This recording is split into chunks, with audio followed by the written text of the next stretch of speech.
On this episode of Narcissist Apocalypse, we talk with an abuse survivor named Mabel. And Mabel was in a push pull relationship with a boundary pushing emotional abuser. It's a story of love bombing, cognitive dissonance, nitpicking, guilt, kernels of truth, manipulation, and hoovering.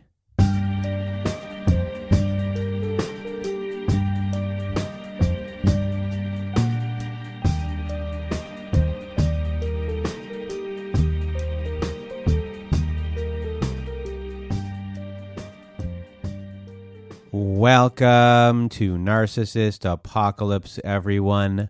I am Brandon Chadwick, and with me today we have Mabel. How are you? I am doing well. How are you? I am doing well, and thank you for being here. And if you want to be a guest like Mabel is today, please do go to our website at narcissistapocalypse.com and click on the guest form button at the top of the page and either send us an email at narcissistapocalypse@pm.me or fill out our guest form and press the submit button. Also, we are going to be rolling out a newsletter, a weekly newsletter in support of our early week episodes, our early Survivor stories, which will have a workbook for all the new Survivor story releases, starting with this one today. So you can identify things that may be currently going on inside your relationship that you're currently going through or did go through. And you can go to narcissistapocalypse.com. On the page, you'll see toward the bottom on the front page, you'll see that you can sign up for a monthly newsletter or a weekly newsletter. We will be doing a monthly one as well with a lot of different things inside. So if you want to join our newsletter and get those workbooks sent to you, then send us or just sign up for our new newsletter. And we do not have a content warning for this episode. And also, this episode was recorded a very long time ago, almost 5 years ago. And the sound, in a couple of ways, made it impossible to edit this episode. However, due to technology, we were able to polish it up to this form. It's not perfect, but it works. And thank you, technology, for coming so far. And sorry to Mabel for taking so long for this episode, for the Survivor story to be released. And today you're going to hear Mabel's story. And Mabel was in a relationship with lots of push and pulls, boundary violations. She tried to get out many times, but eventually Mabel saw the persistence of the abuser as love and caring. And when that happens, things get flipped around on you. And the manipulation worked. And I know Mabel's story will help validate many of your experiences. So a big thank you to Mabel. And now I'm going to get out of my way and your way. Mabel, the floor is now yours. Okay, thank you. So I think it's important to talk about just kind of where I was at. I had been about 1 year out from my separation from my husband at the time, and maybe only like a handful of months out from like finalizing the divorce.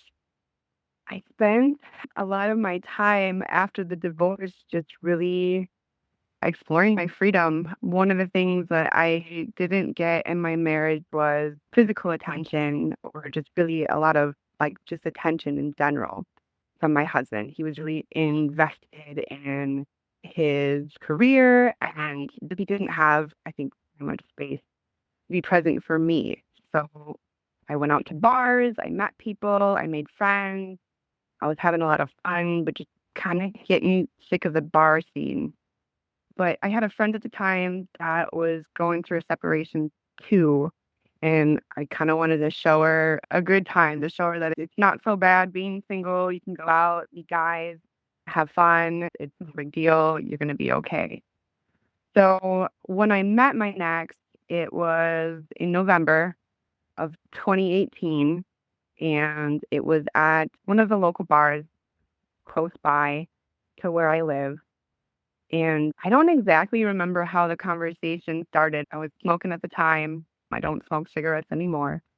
But I think maybe he had made a comment about me smoking and made a comment about me talking to one of the bartenders who had worked there. And at the time, like, I was kind of taken aback on how blunt he was and how forward he was in the comments that he was making.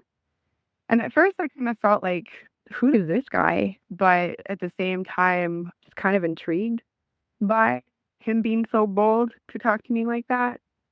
But I remember thinking at the time, and I even remember seeing at the time, like the way that he dressed, like chains on the neck, chains on his wrist. I don't even remember what he was wearing, but it certainly wasn't, he wasn't the type of guy that I would normally be interested in.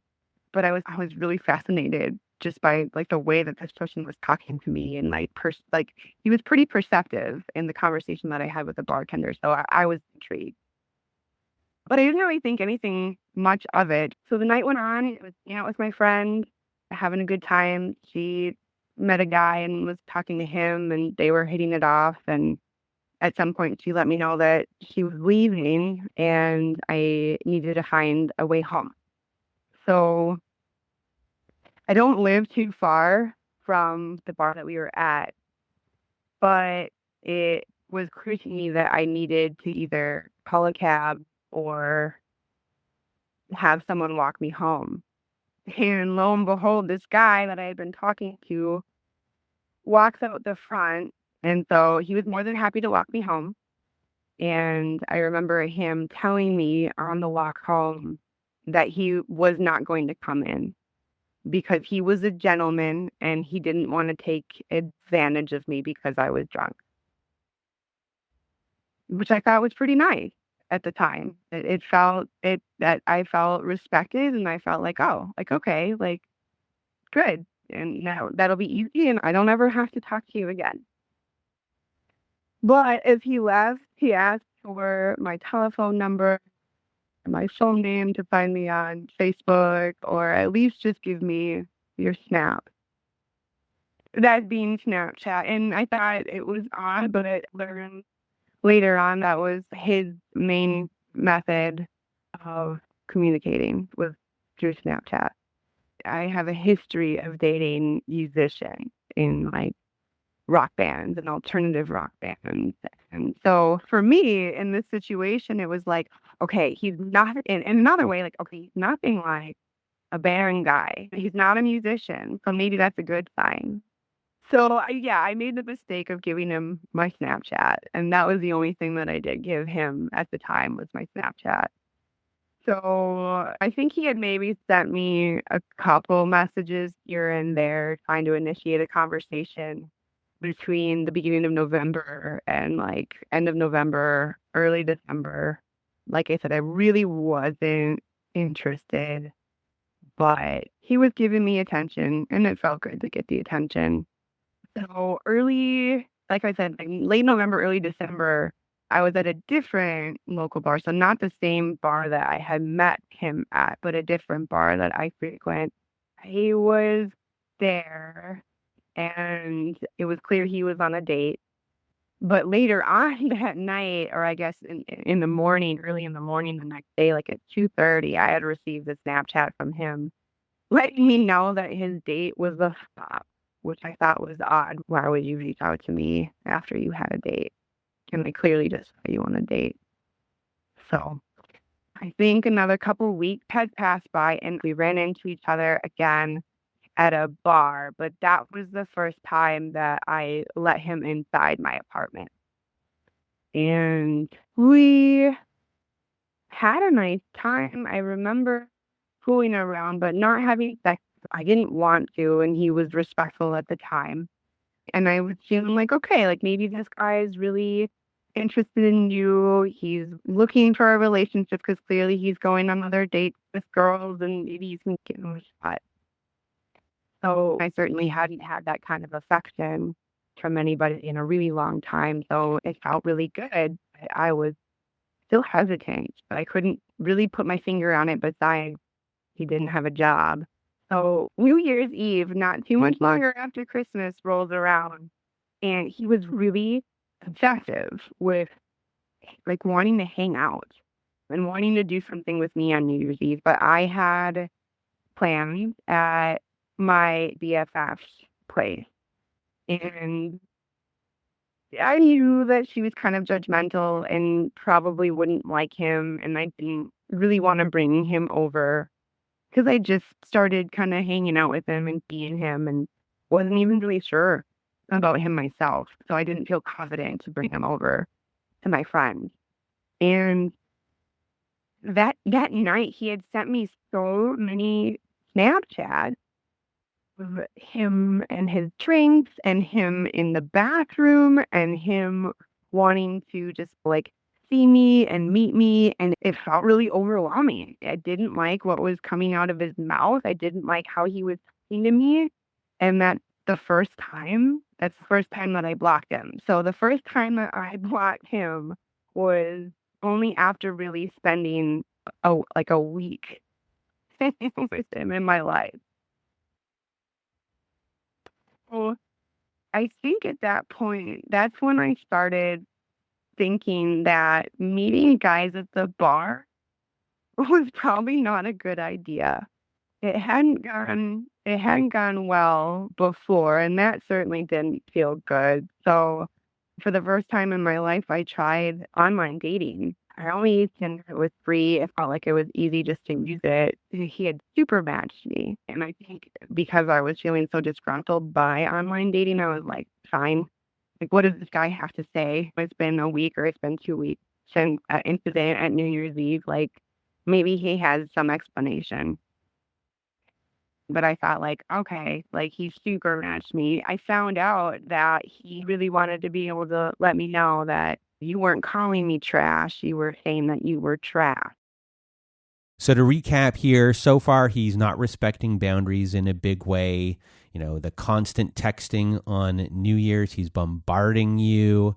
And, you know, then on New Year's, he calls you trash. And here, once again, he finds you online and says that he was saying that you were drunk essentially and you heard him wrong. It was a miscommunication. He wasn't calling you trash. You know, he was really saying that you were drunk and you had too much to drink.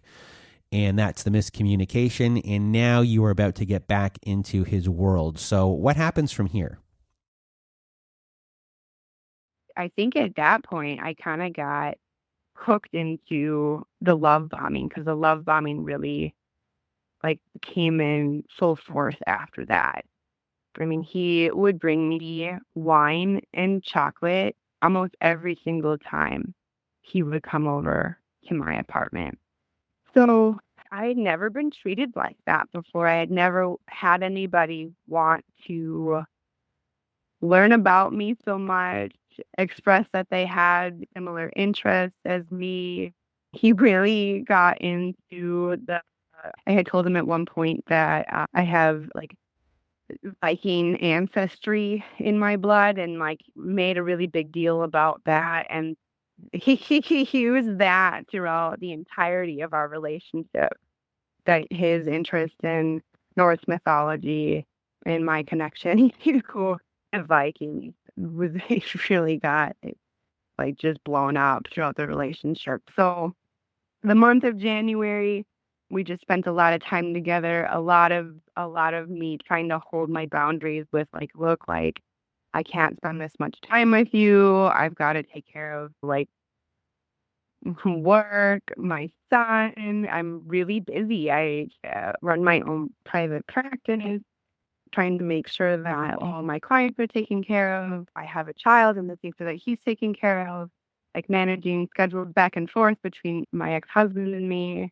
But he just kind of built up this idea that he's never met anybody like me. He feels so lucky that we met. He would refer to that first night that he met me at that bar and like would remember all the things that I said. There was just a lot of mirroring and love bombing in the beginning that it felt at the time really good and also really overwhelming. And a lot of me questioned whether it was because I wasn't really ready to be in a relationship or if something was off. I mean, he would refer to me as a goddess. He would refer to me as Freya, which is one of the Norse goddesses. So yeah, he really tapped into the idealizing, and I fell for it, and I fell for it hard. And I think a lot of that had to do with I had come out of this marriage and this relationship prior where I felt invisible. I felt like I didn't exist. I forgot that I was a sexual being. So to have this person see that and then turn that around and tell me, no, like you are this and you are that, and I don't understand how he could do that, it felt good. It felt validating. It felt so good and really scary at the same time. So right here you have these two beliefs, scary versus it feels good, but he's being a time thief. He finds ways to break boundaries. He's mirroring your interest and even your heritage or interest in your heritage. He uses it to his advantage in love bombing. So you are now hooked in, or at least the scary is on the back burner a little at this moment for the relationship to continue. So you do mention to him that you are a tad apprehensive. So he actually does encourage you, as you told me, to go on dates to show that he is better than the other people, other men, and that you should go on these dates. So you do. And what happens from here? So one of the times that I met with someone, there was some miscommunication on both of our ends, and I had thought that I was stood up. And so that evening that I had this date with this other person, my ex had found out that I had went out on a date and actually did what he had told me to do and got really upset and like hung up on me and then called me back and said I better be coming back to town because he wanted to talk to me. And I felt guilty. I felt like shit. I thought you had said it was okay if I try seeing other people. So I think moving into the month of February, my birthday is a significant day in February.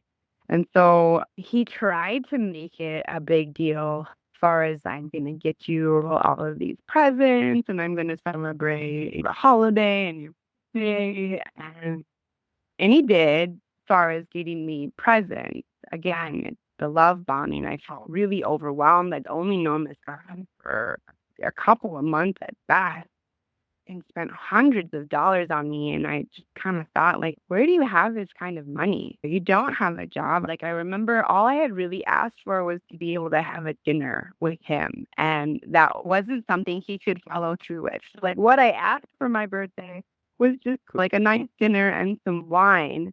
But instead, he got me a ton of presents. So me being disappointed and not having a dinner, I don't remember exactly what he had said, but basically along the lines, I was ungrateful for all of the thoughtful gifts, and I was a brat for being upset that we didn't have dinner. But I was feeling confused by that, really feeling at this time like recognizing like I kind of felt that I was gaslit and kind of emotionally manipulated by the whole situation. And things were never really stable during any of this time.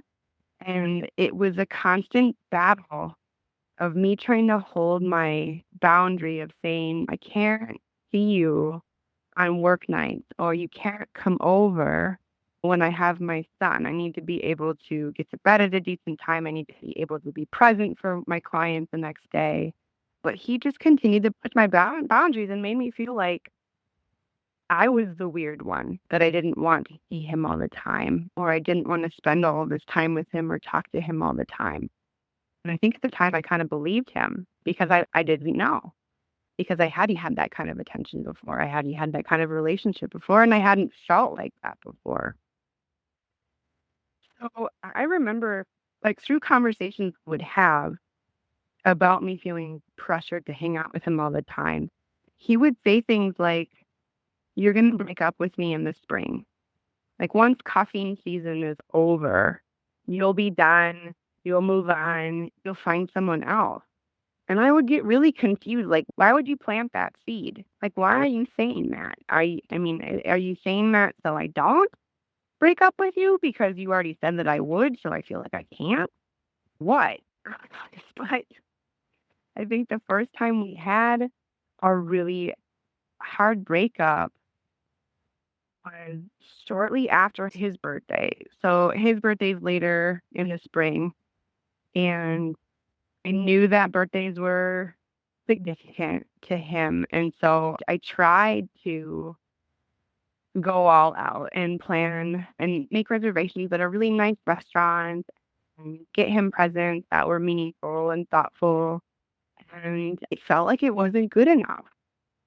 I thought that I had went not necessarily above and beyond, but I thought that I was thoughtful and I took the time to kind of plan things and make sure that like all the presents arrived on time. And I remember him just kind of feeling like it wasn't that big of a deal. Like he just kind of felt bad about, I don't really know what. I don't remember really asking him, but I just kind of felt like he didn't really care. Or maybe it wasn't what he wanted. I don't know. But I think I felt really hurt by that. And it wasn't too long after that we had a long talk and I made an attempt to break up, like really just end things. And that was, I believe, like in the beginning of June. So the almost every time we had conversations about the relationship, right? They were 4 hours long, if not more. And this conversation that we had, it was at least 3 or 4 hours long. And after he finally left my apartment, he sat outside of my apartment on the stairs for another hour or an hour and a half crying. And I didn't know what to do. Part of me felt like I needed to go out and console him, but I had just spent the last 4 hours trying to have a conversation about how I felt like it wasn't a healthy relationship and I wasn't ready to be able to offer him or maybe ever be able to offer him the kind of time and attention that he seemed to be wanting or needing from me. So at this point, he's now called you ungrateful, a brat. You're confused. Gaslighting is going on, and you're made to feel guilty for things. He's really, really pushing boundaries. So a break does happen right here in the relationship. And then in the next week, you do go out with a friend of yours to a bar. And as you told me, you kissed a guy at the bar. But your ex is there. He is actually there. Somehow he's there and he sees it. And instead of being like, why are you here and watching me? You actually feel guilty, which is not an uncommon thing. So what happens from here?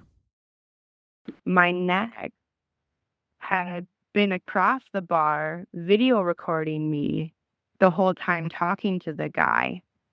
And he sat across from a table from where I was sitting at the bar with this guy and made a loud enough comment. And my neck has a really distinct voice. So I immediately knew that it was him. And it sent me in a panic, like, oh shit. Like I'm ready, like, for whatever is about to happen because he was ready to make a scene. And I think I just felt super guilty at the moment that he saw me behaving that way or acting that way, and I felt ashamed.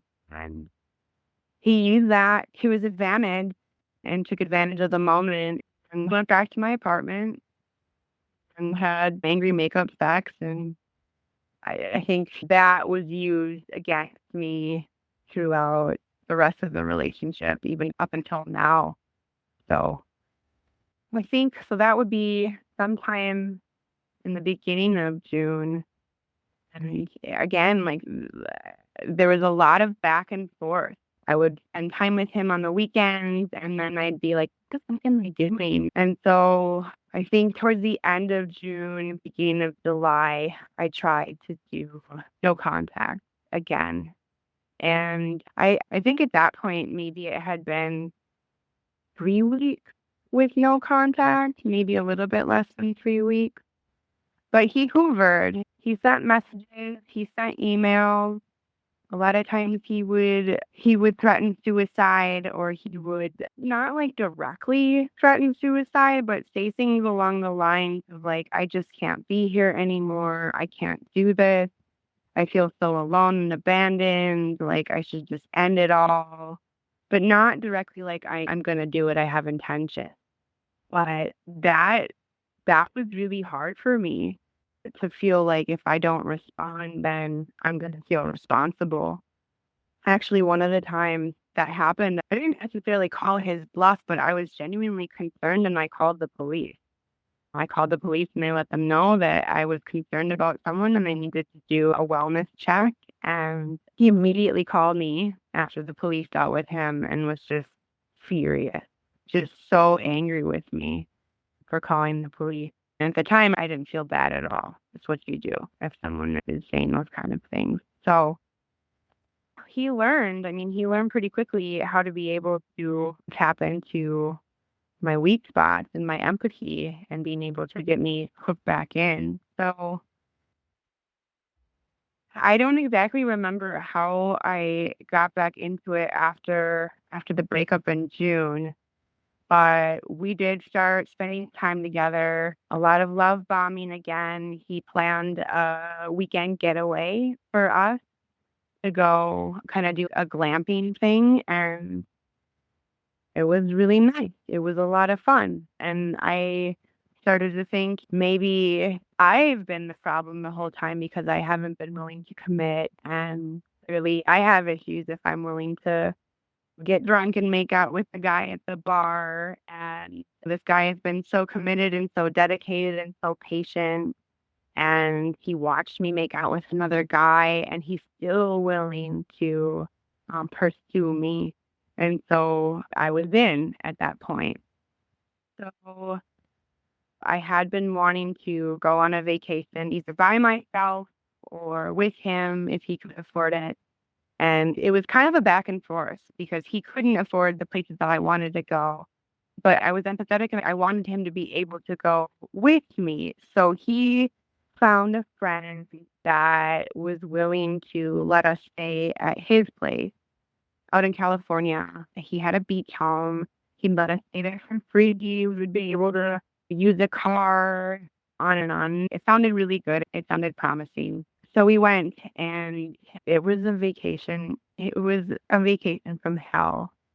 Leading up into the vacation, he had told me that he needed to spend time cleaning his apartment and preparing for his apartment and his cat. He has a cat that he just loves so much. Like, walks his cat on a leash on a regular basis. And so wants to make sure that his apartment is in good condition for whoever's going to be watching his cat, and wanting to make sure that his cat had everything that he needed. And so I'm really excited and ready to go on the vacation and wanting to talk to him about, like, what are we going to do and where are we going to go and what kind of things do you want to see? And him just really not being involved at this point and kind of feeling frustrated, but I'm excited to go on a vacation. And it was awful. His friend's house, the room that we stayed in, it ended up being his bedroom, friend's bedroom, and ants everywhere. Ants in the bed, ants on the counter, ants on the floor, ants were everywhere. And the house was not clean. Unfortunately, it is an Airbnb. I feel bad for anybody who watched it.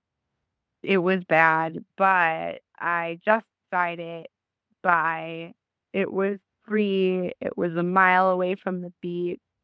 My ex had orchestrated this to be able to be a fun vacation for both of us. But it turned pretty sour just after, like, the second night we were there. His friend threatened me. He said that I don't even remember exactly what had happened, but he had offered to get me a drink. I said, no, I'm okay. I can get my own drink. And he said, well, I know you can get your own drink, and I also don't have to let you stay here. And I remember just thinking, like, holy cow, we're clearly not welcomed here. I don't want to stay somewhere that I'm not welcome. And trying to talk to my next and say, like, we got to get out of here. Like, I don't feel comfortable. I don't think your friend likes me. Like, we got to go. And he agreed with me, but didn't do anything. He didn't say anything to his friend about it. He wasn't trying to help me find another place to stay. I remember feeling really scared and to talk to the friend or to cross paths with his friend. And there had been another incident where he was doing a party trick and cracking people's necks. And I didn't know what was happening at the time, but he had approached me, your feet together and stand up straight, and grabbed my head and had said maybe no more than 5 or 10 minutes later that he could have broken my neck if he had wanted to. So at that point, I was really ready to get the fuck out of there. And I told my neck, like, I'm booking a place tomorrow. Like, I will pay for it. I will pay for a lift for us to get to the city that our plane is flying out of. Like, I don't care. Like, we need to go. So I ended up dropping far more money than I had anticipated on this trip, and probably even more than I would have paid if I would have just planned my own vacation. So it's the last day of the vacation, and I'm trying to make the best of it. And he gets a phone call from a friend that's watching his cat. Now his cat is acting funny and not doing well. And maybe 30 minutes later, he gets the next call that his cat is dead. His cat passed. And I feel like such an asshole because at this point I am so upset about the trip and so frustrated with him not standing up for me and him not helping us get out of that situation that I thought, oh shit, like he's now going to need more of my energy and more of my support to help him move through this grief. So I tried my best to be supportive while we were there.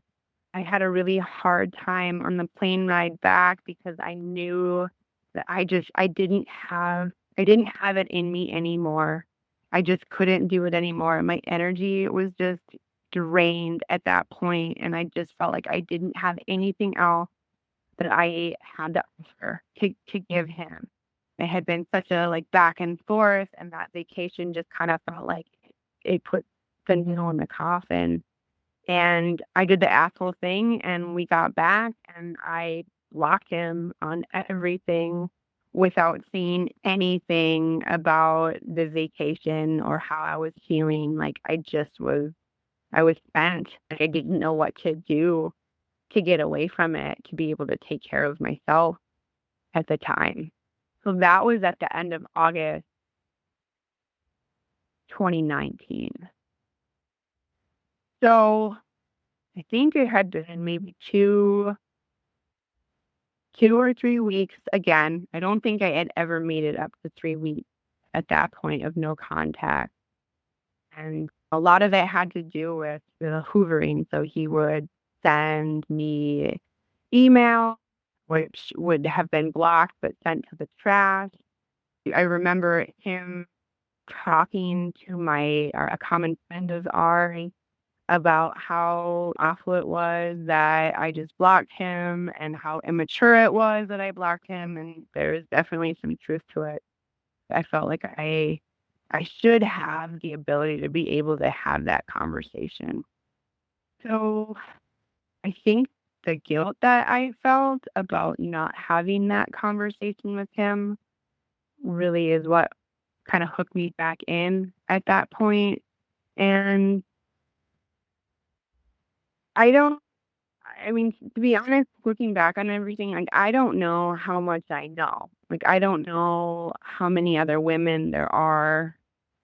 Like, I really don't. I only know what I know. But when we would get together after connecting again after the August cutoff, he would talk about other women and say, I think so and so has a crush on me because they asked me to go out to eat or they want to hang out. And I'd be like, oh, yeah, that's cool. He could be like, good for you. Like, are you going to do it? And he'd be like, no, I'm not really interested in them. And like, why would I do that when, at least you're talking to me? Like, I got you in my life and like, I don't want anybody else. I don't want to talk to anybody else. I don't want to date anybody else. And this was like when there was a lot of back and forth, just kind of repeating some of the same cycles. Like he would bring me presents to my door and leave them at my door, like flowers or candy. Sometimes he would leave little like toys and presents and say they were for my son. And in some way, like I hate to admit it, but in some way it felt good. This person is still thinking this highly of me. This person still wants to make an attempt to have a relationship with me, but me still really trying to justify a lot of the different things that had happened between the two of us. When I think about devaluing, he did it in really subtle ways. Like he would just make comments that would just be kind of underhanded, and I would call him out on it and not really think about it too much, but then still, like, it still lands, like, it still hits, it still gets stuck in your head. Like, make comments like, "Oh, like, you don't worry about I've got, like, a little mole on my chin." He's like, "You don't worry about, like, you're focused more on the mole on your chin, but not your nose." "I got a mole on my nose." Like, okay."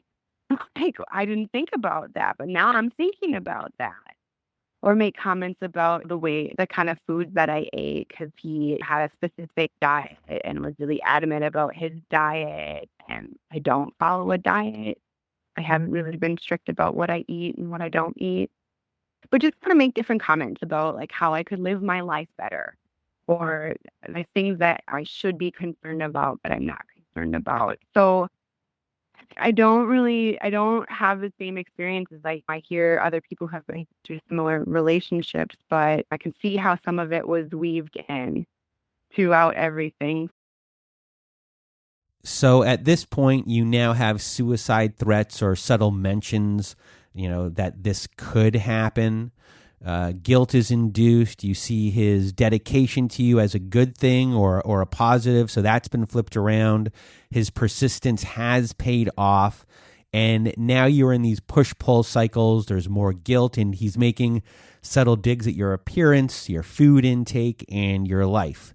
But again, he's still there. He's dedicated. So far, there's a lot of things on the power and control wheel that have shown up so far, but things are getting a little turned around on you as far as how you view his boundary violations. He's manipulated your view into his view, or at least he's getting there. So what happens from here? So one of the things that he introduced me to that we did is go dancing. And we were at a dance. This is probably mid-December of 2019. And I don't really know how to describe this moment besides like an epiphany moment where everything just kind of felt like it clicked and it made sense. And immediately I became overwhelmed with this feeling of guilt in a way, and also euphoria of like, wow, like this man is so amazing, and look at how much fun you have, and look at how much you guys have been through, and he's still here for you and wants to spend this time with you and show you a good time, and like look at how awful you have been and how you treated him and how you haven't been willing to commit to him, and like you're really lucky to have him. And I mean, I said all sorts of things like, I will do whatever it takes to make it up to you. Like, I'm so silly for having to deny you for all of this time. And I wanna introduce you to my family. I want you to be part of my life. Like, I want to make this work no matter what it takes. It just was like an overwhelming, like it didn't feel like a 180, but it was just like an overwhelming sense of like, he's the one. Like, this is it. Like, you have been so stupid this whole time.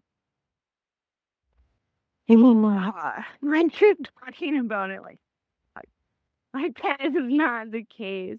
I don't know what happened that night. There is the potential that he could have flipped me Molly, and I didn't know it, and I was just euphoric, and I don't really know, honestly.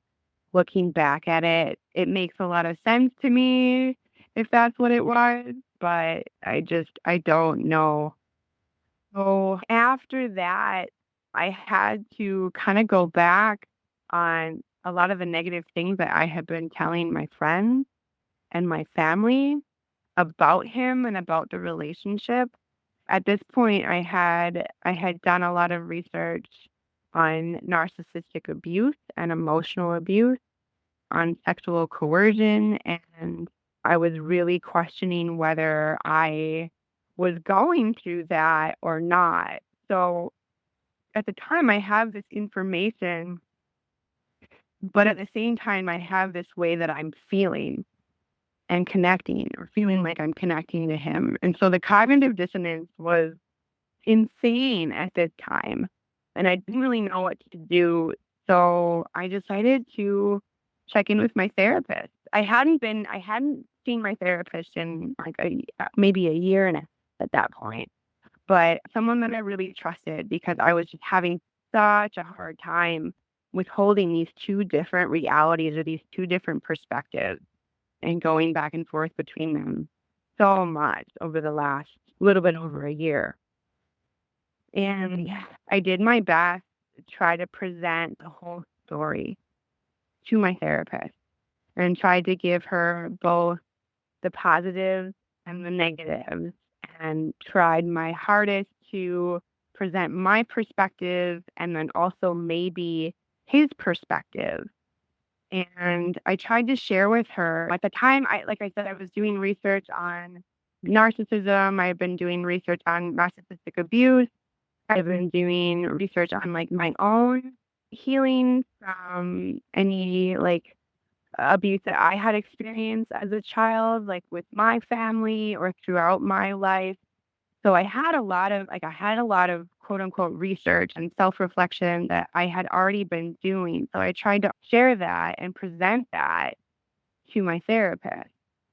And by the end of the session, I felt like, okay, she's letting me know that the hangups that I have about my partner, my now neck, was based on my marriage, and I was projecting these things onto him, and that the stuff that I was trying to work through in regards to like my family of origin and any of that kind of stuff, that like you can't read a book and then be able to work through those things, which I'm a therapist. I strongly believe that you need to work through those things with another person, so it's not just your perspective. But I think in a sense, like that first session that I had talked about my partner at the time, I felt like she was telling me like, no, this sounds like a really good guy and that he really cares about you. And so what if he's a slob? Like, so what if he doesn't have a job? He clearly is able to financially support himself. And like, maybe he's not someone that you can go on a vacation with, but he gives you affection. He makes you feel seen. He's hitting all these other things that you haven't experienced before. Like, you have to make that decision for yourself. Like, are you willing to sacrifice those things to be able to have this other sense of love? And I thought, like, okay, she's calling me out on my shit, right? She's saying, like, I think you're being superficial that he doesn't have a job, or maybe he doesn't have a poop in a group enough to be able to plan a solid vacation, or maybe he hasn't had the kind of support to be able to keep a clean apartment or whatever. And I'm the asshole. I'm the asshole. So at that point, I was really fucked. I decided to jump all in. At that point, I really felt like I had one foot in, one foot out, and sometimes pulled both feet out, but then maybe sometimes put both feet in. But at this point, I was just like, I am all in.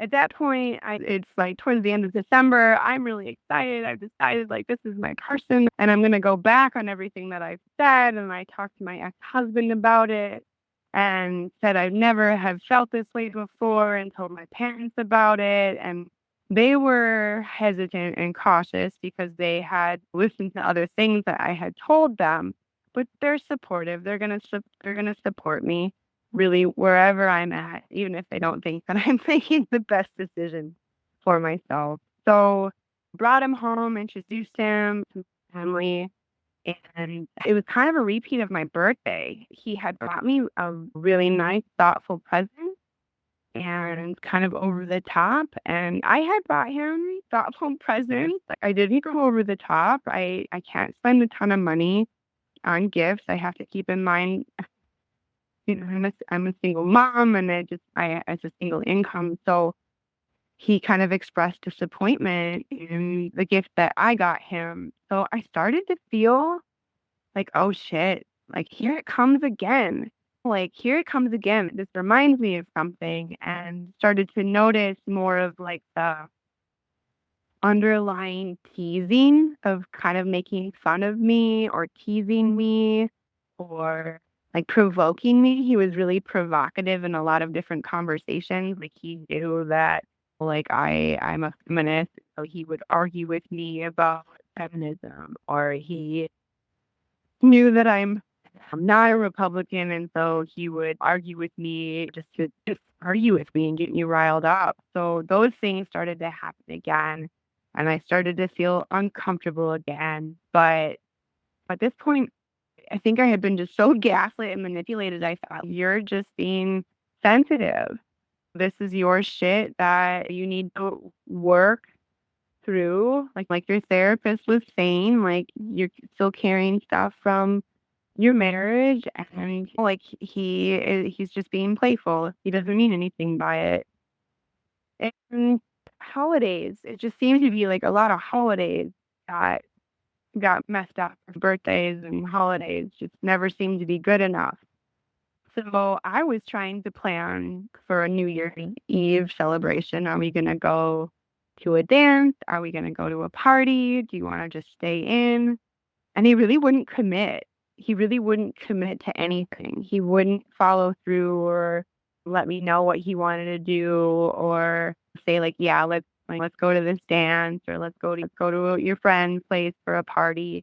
And so the day I was getting really frustrated that he wasn't motivated to get ready or to commit to a plan of what we were gonna do. And I didn't mention this before, but I read tarot. It's something that I practice. I mostly just read for myself, but I remember feeling really frustrated that night. So he had left my apartment. I got ready. I was ready to go over to my friend's for the celebration that she was putting together. And before I left, I decided just to pull a card and just say, just give me something. Like, I'm just so fucking confused. I don't know what to do. What do I need to do about this guy? And I pulled the death card. Pulled the death card. And it was pretty clear to me what my tarot cards were telling me. So in my mind, I said, all right, I see you, I hear it, I get it, like, okay. And I go to my friends, having a good time, and my next contacts me, says he's ready to come wherever I am and do whatever I want to do.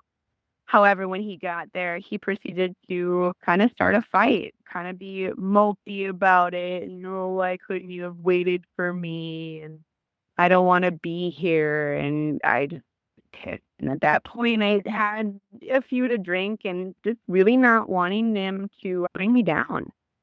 And so I insisted that we go to the dance and we go dance. Because usually when we go out, we have fun. And apparently that night I got blackout drunk and misbehaved, meaning that I just was running around and not staying put close to him, and was giving other people too much attention by just talking to them or dancing with them and not dancing with him. So the next day I let him know that I was really unhappy, and I think that I really don't want to be in a relationship with him. And after the experience of New Year's and just kind of noticing the decline in his attention, his affection, and him kind of not being as nice to me over the last few weeks, I just didn't want to do it anymore. And it certainly didn't stop. It didn't stop there. But at that point, I tried another attempt to no contact. And at that point, I did go back to that therapist, and I let her know that I felt really angry by the last session, and that I really felt like she wasn't validating. She really didn't hear what I had to say. I kind of felt like at the end of the session, she kind of took my power away, because the question that I had presented in the session was, is he a narcissist? And is this a reflection of me repeating patterns of learned connection from my childhood, from my family? And her telling me no, only to have her tell me later on that's exactly what it was. So it just kind of took that power. Like, I felt like she took the rug from underneath me by turning it around on me and then repeating the words that I had said that first session. So the first session I went to her to talk about him, I felt like she definitely tried to lead me to the place of like, no, this is a good guy, and you were still dealing with stuff from your ex-husband and projecting it onto him. And then I went to a second session where she totally flipped the switch and said, no, this guy sounds like he's manipulative and abusive, and you need to get out of this. And this does have to do with your ex-husband and not healing from that and stuff from your childhood. And I was like, what? Like, fucking said last time. And now you're telling me and taking it as your own insight, when that was the insight that I had the first time. So I decided to go back a third time and pay money out of my pocket, because here's the deal. Because I am a therapist, I can have some space and understanding that, even though I only talked to her for 1 hour about the relationship, even though I tried as hard as I could, like, she couldn't necessarily pick up on all of that manipulation and abuse. And who knows how I was presenting it in the session. And then the second session, I really did feel like she didn't validate like my own insight that I had about the relationship and how that stems from my family of origin. So I went back the third time to practice being assertive and letting her know, like, this is how I felt. I felt abandoned by you. I felt like you took away my power. I felt manipulated in some ways. And I don't expect, and here's the deal, I don't expect every therapist to know about narcissistic abuse. Like, it's one thing to like be able to know how to use the DSM-5 and know what a narcissist is, but narcissistic abuse, I feel like, is a whole nother thing, because it presents differently in a lot of ways. Even though there's so many similarities from relationship to relationship, each individual and the way it comes up in relationships different than just being able to read a page of different bullet points of symptoms. So I went back and I let her know, this is my experience. This is how I felt. Like, I don't think that I'll be coming back anytime soon, but I wanted to let her know. And I think part of that was healing for me, to be able to stand in my truth and say, hey, no, actually, like, I kind of had an inkling that maybe I needed more of a balanced response. So let's see, I think we're in like the end of January, moving into February. I probably had only talked to him via text or maybe via email, because at that point I don't think I had him blocked on everything. With February again, it's my birthday. I'm out with one of my friends, and we are just trying to have a good time. There's a really cool bar here that it's like a video arcade. That's also a bar. Probably one of my favorite places to go. So hanging out there, having a good time. Excited to move locations and go to another place. And of course, the moment that my friend has to step away to go to my bathroom, walks in my neck. And it's my birthday. Like, I dressed up. I don't normally wear things like fake eyelashes. I don't know if that's the proper term for fake eyelashes, but I don't normally do that. But I did it for my birthday. And that was the first thing he made a comment about, just trying to devalue me, knowing that would be an insecurity. Like, what are you wearing those for? Who are you wearing those for? Who are you with? Kind of thing. And that was a pretty common thing that he would accuse me of if I was dressed up or I had makeup on or I was available for whatever reason, that it was because I was talking to other guys or seeing other guys or sleeping with other guys, which was not the case. Even though I hadn't been in real, like, direct contact with him, yet again, another birthday, kind of squashed by the next, another holiday in the gutters. So don't think I had too much contact with him between my birthday in February, and now we're moving into March, and now it's COVID. Now it's COVID time. So I guess I don't know to this day if it's true or not, but one of the things that he had used to be able to gain my empathy and hook me back into spending time with him and talking to him was that his dad got COVID and he was really scared and he was really nervous, and his dad lives in another state, so he wasn't going to be able to go and help him. And I felt like I needed to support him. At the beginning of COVID was a really messed up time. It was really scary. There was a lot that everybody had to change. And the energy was just really intense for everyone. And so I think in a lot of ways for me, it was nice to have someone who still wanted to, like, connect on a regular basis. And we're trying to all separate and isolate, like having this person who wanted to talk to me and make sure that I felt okay and felt safe and wanted my support and wanted my attention, even though everything else that had happened, I was still willing to be that person for him. And it kind of went back and forth, us spending time on the weekends, and then me cutting him off or not really communicating in between, because a lot of me just really wanted out, but I didn't know how to get out. I didn't know how to just stop seeking out his attention or responding to his Hoover attempt. So moving forward, I think there was a lot more time where I wasn't in contact with him than I wasn't in contact with him between the end of March and moving into maybe mid-May, late May. And so this sounds like an asshole, but I missed his birthday, and I'm meaning that we weren't talking at the time. And so I really didn't feel any sort of obligation to spend time with him or buy any presents or anything like that. So I hadn't. However, shortly after that was the murder of George Floyd. And so here things got really intense. It was really scary. There were fires and break-ins, and there were items that were being found that were stashed around people's homes to potentially light them on fire. It was a really scary time for everyone, and he kind of offered a sense of comfort and support.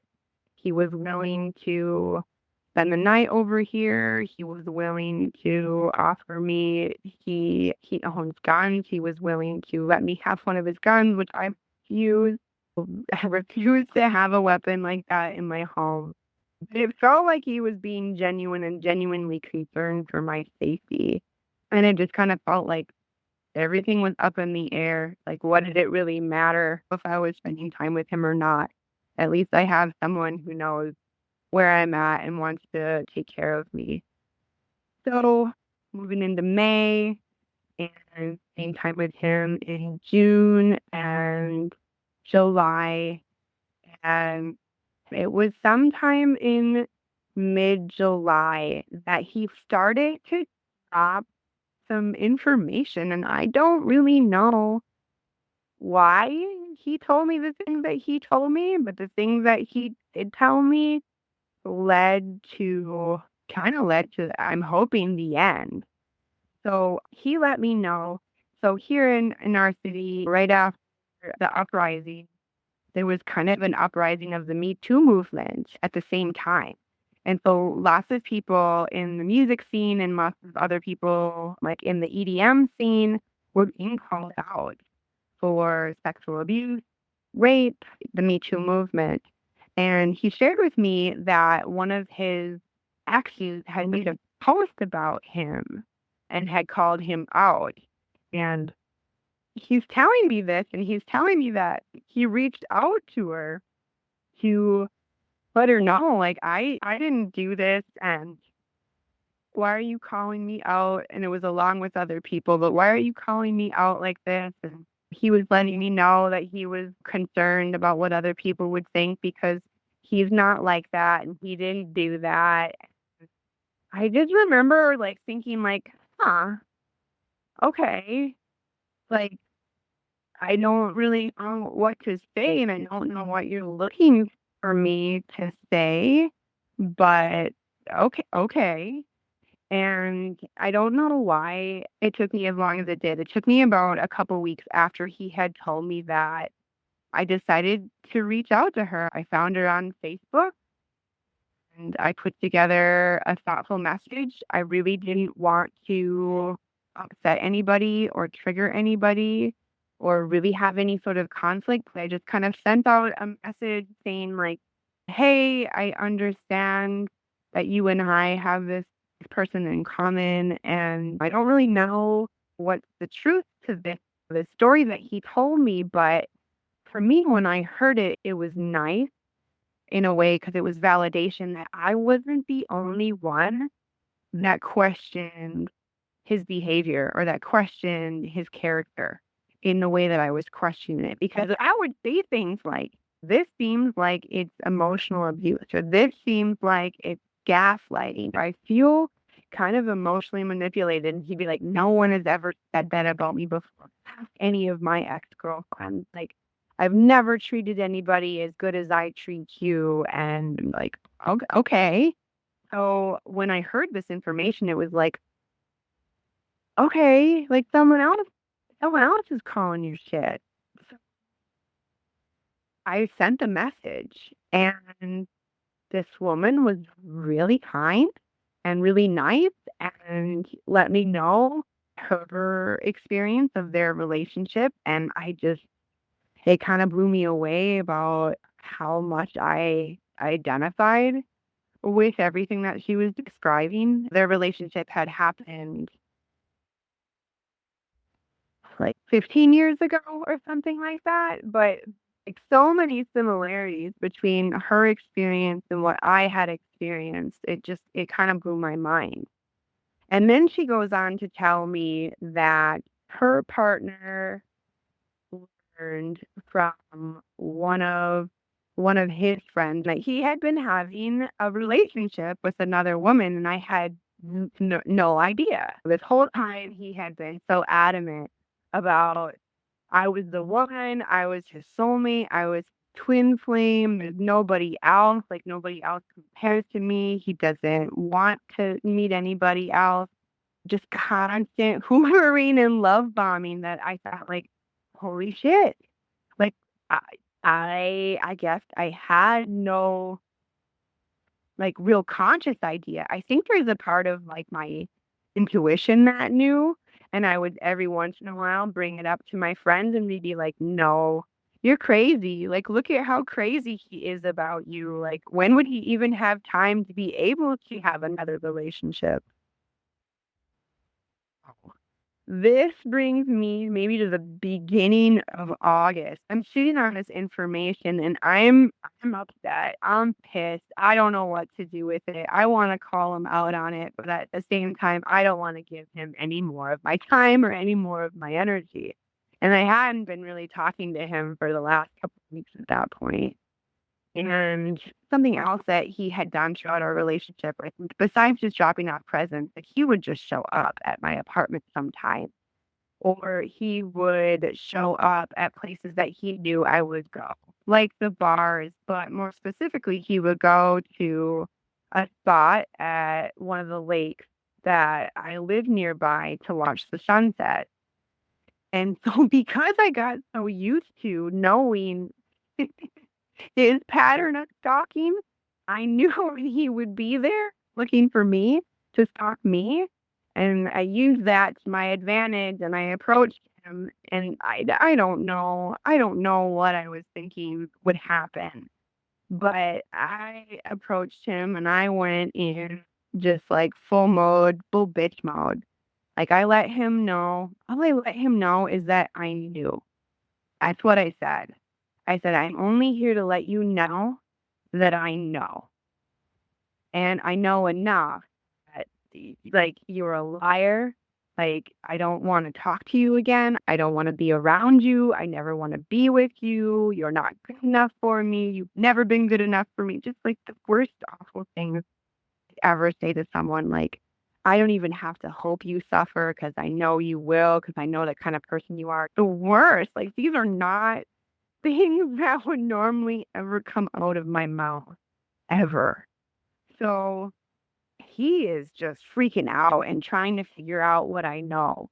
Will you just tell me what you know? Like, I don't even know what you think. I don't know who's been getting to you. I don't know who you've been talking to. And I refuse to give any information. And I think in some way it was like my maybe power play of trying to see how much he was willing to give up if I didn't tell him what I knew, because I knew if I told him what I did know that he would just try to turn it in some way. So through that, he let me know that he had been on dating sites and he had been trying to talk to other women, but nothing was really working. And all of that was just an attempt to try to get over me and to try to move forward.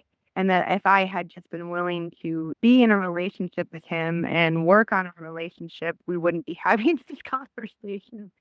So I was pissed off, and at that point, I was so upset. And during that conversation, he gave me another piece of information in saying like, well, did you talk to this person? Because this person just called me last week and asked me if I had cheated on every single girlfriend that I'd ever had. And I was like, in my head thinking like I've got another person that I can contact and ask them, why would they ask him that question? What prompted that, or what kind of relationship do they have that she felt like she needed to be able to, or she needed to ask that question? So I got brave and I reached out to that person. I reached out to that woman, and that woman was very nice and very kind and listened to what I had to say and wanted to get together with me. And at that point, she was honest with me and told me that they had a sexual relationship or an intimate relationship the year prior, between like the months of October, maybe the end of September, October, and into November. They told me that they had been talking and they consistently send messages on Snapchat or text on a regular basis and have throughout the year. So she was honest with me and told me, and I let her know, this is my situation. This is where I've been at. These are the things that he's been telling me. And I had no idea. I didn't know. I didn't know that he was trying to date you. I didn't know that you guys were sleeping together. I had no idea. And she had no idea about me either. And so let's see, since then, I had another encounter with him where I felt like just thinking about it, like I felt like I was trying to take my power back in some way. Like I showed up at his place and it was after I had been hanging out with the second woman that I learned about, and told her what his response was when I confronted him about her, and he lied about that, of course. And as he's telling me, like, I know what he's telling me is a lie. I'm trying so hard, right, to give him an opportunity to be honest and say, you know what, yeah, it wasn't just the one time, and like I was the one that pursued her, or we haven't been talking the whole year. Like he didn't give it up until I confronted him after she confronted him and said, I'm here with your ex-girlfriend and she's telling me everything that you told her about us, and just she's pissed off, she's hurt. That encounter between him and I was pretty intense. I don't think he remembers much of it. He was pretty blacked out. he had admitted a few different things to me, but still denied a few different things that I definitely knew about and had close to, as close as you can get in this kind of situation, factual information. So since then, I have blocked him on every single possible method you could think of. I guess until today had happened and I realized that I hadn't blocked him on Venmo. So Snapchat, Reddit, Tumblr, Facebook, telephone numbers. He's blocked on my email, so it goes to my trash. He created a new email just so it wouldn't go to my trash. Discord, words with friends, any single app you can possibly think of that you could communicate with. Like Google Photos, that was another one he used to try to communicate with me.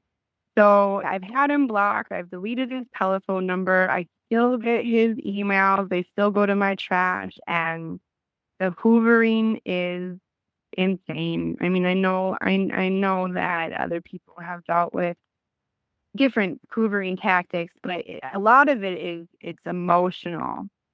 So he had, unfortunately, and really sad, he had a friend that did commit suicide and had reached out about that. And that was really hard to not respond, to be able to be supportive. Like, what kind of asshole am I to not respond to something like that? And I knew that he had support and he had other friends that were also going through that grief.